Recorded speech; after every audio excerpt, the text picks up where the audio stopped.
Okay, so I have 2 questions on Twitch, just 2. So, and then we'll run through them and we'll get this thing going. So, number 1 is, what is the max time of cardio you should be doing before you start taking away calories in your diet?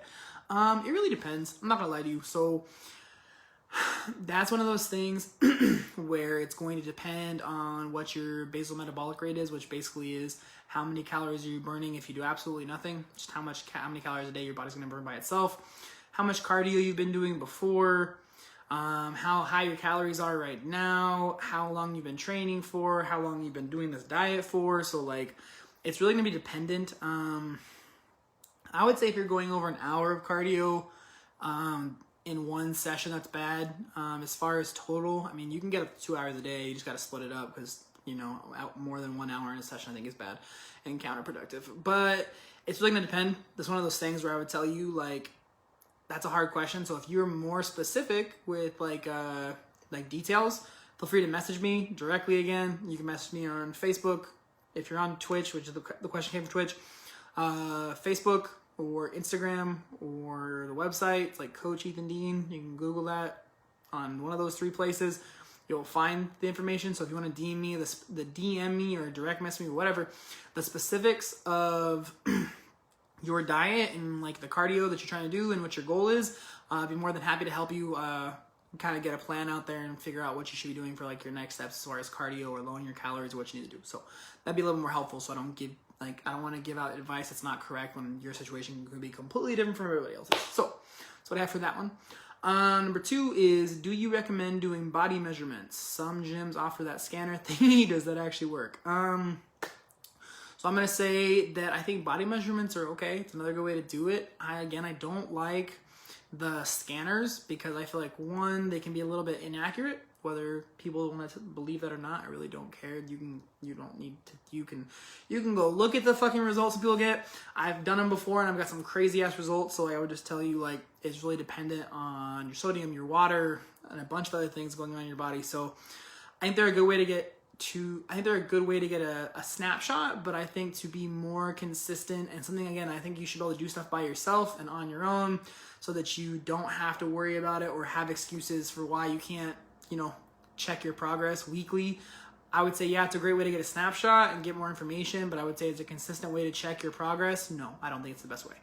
How do you slowly get off a diet but not want to gain your weight back, just to maintain? So there's actually a thing, and it's called reverse carb cycling. So it's basically like adding carbs and food back into your diet.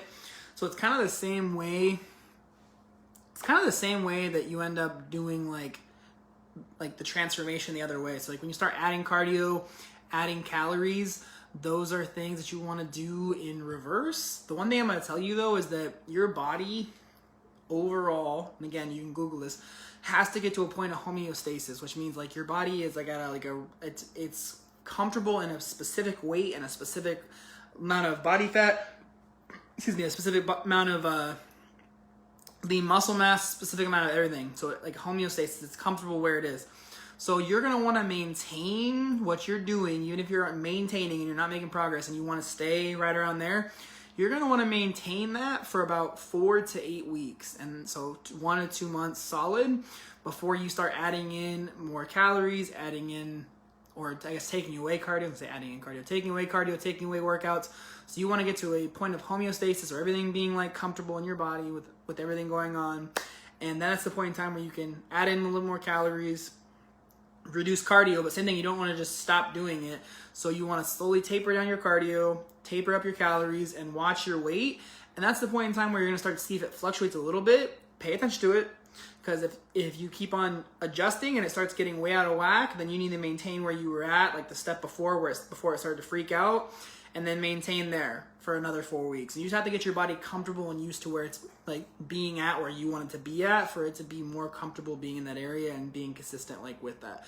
And then eventually, my recommendation is I would say you're going to want to taper down from there, the amount of time you're doing cardio, days you're doing cardio. You can get your calories back to like a maintenance calorie amount, so you can just slowly taper off once everything's kind of balanced out and it doesn't like freak out when you start changing things. So that is what I have for today. If anybody has any other questions they'd like to ask in the future, feel free to message me directly or ask them live. Thank you everyone for watching. Thank you for anyone who is still watching right now. Look forward to talking to you guys real soon. So until next time, guys, stay healthy, stay safe. I'll talk to you guys real soon. Bye.